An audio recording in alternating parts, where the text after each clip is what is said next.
Increasing regulation on the online gambling sector is back in focus as a parliamentary inquiry into problem betting progresses. The probe has heard from experts who have made the case for an expanded classification system, but there's a warning as well: the volume of apps available is an added challenge. The problem, as you've alluded to, is that the classification system seems to really struggle with games online in general. And I've kind of anecdotally observed that with the Google Play Store, for example. There are some hundreds of thousands of games on the store. So I don't see any way that you could have a kind of external party assessing every one of those games. Chairing the committee is Peta Murphy, Labor MP, who joins me now. Thanks very much for your time. So how would you sum up what you've heard so far? Because there are submissions concerned about gambling, but others, in particular broadcasters, saying that revenue is pretty important to live sport in Australia. That's right. So the inquiry is looking at online gambling, which is predominantly sports betting, and also whether simulated gambling within gaming, often called loot boxes or sometimes social casinos, which looks like being on an online casino without actual payouts, should also be regulated more or like gambling. And as you say, we've heard a lot of evidence. We've heard a lot of evidence from academics, researchers, public health experts, members of the community, people with lived experience about the harms and potential harms from online sports betting and their concerns about a proliferation of advertising online and on television in particular. And then we have heard from broadcasters about the importance of having an advertising base.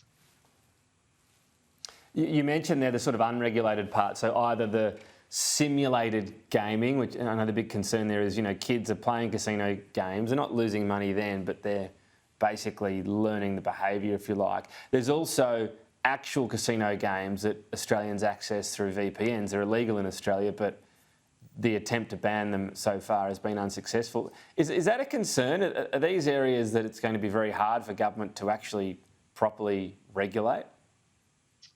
Yeah, well, we're not looking into the terms of reference, don't go towards how successful the banning of online casinos has been and how people are accessing and if they are offshore casinos, although I know that ACMA does a lot to block access to offshore casinos. But we are looking about whether simulated gambling and social casinos should be regulated as if they're gambling. It's actually very complicated. I don't know about you, Tom, you're a bit younger than me, but I grew up in the time of Frogger, and it's a very different world now when it comes to playing computer games or online gaming. And you heard one of the witnesses that we've had over the last 2 days talk about it's one thing to look at how you might classify or regulate the games that perhaps everyone is a bit more familiar with, like Fortnite or Warcraft or whatever it's called, War of Worlds, where you buy it or download it, and regulate the thousands and thousands of games that you can get through Apple Store or Google Play. One of the things we have heard over the last 2 days is whether there is a role for more privacy laws and consumer protections and more education for parents and people that play games about what these loot boxes actually are and how they simulate gambling, which is some very interesting proposals. Yeah, the first system I was allowed was a second-hand Sega Master System, so there wasn't much you could buy online when you started that machine up. So, that's somewhat over my head as well, but I understand it's something that's, a growing problem, particularly with kids. They get their own devices sometimes, and then sort of how do you monitor that, I guess. So on the online gambling aspect, probably the biggest talking point about this has been limiting advertising during games, and broadcasters saying that has been a big part of being able to get more for rights. They sell the rights to the networks sell the ads to the gambling companies. Are you you've essentially said, well, sure, that might help, but look at the harm this is doing. Is this your inclination at the moment, that there will be more restrictions, that will be your recommendation to the Minister? Well, I can't, and you know, I can't preempt what the committee's recommendations will be.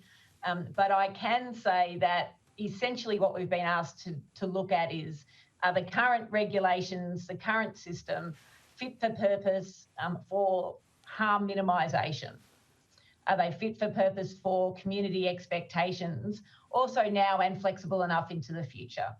And I don't think there's much argument. There might be a little bit around the edges, but I don't think there's much argument that community sentiment about the number and some of the content of advertisements for online sports betting are too much. We hear it as individual members of parliament, and we are hearing it over and over again from submitters.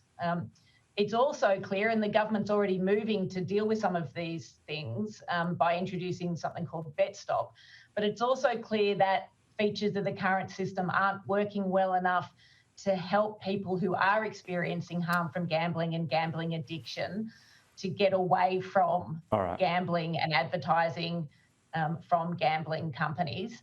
And online bet makers, a number of them also point to the fact that the system has something like 26 different regulators across the country that they have to comply with, and it's complicated and not always consistent. So there's no doubt that there are improvements which can be made.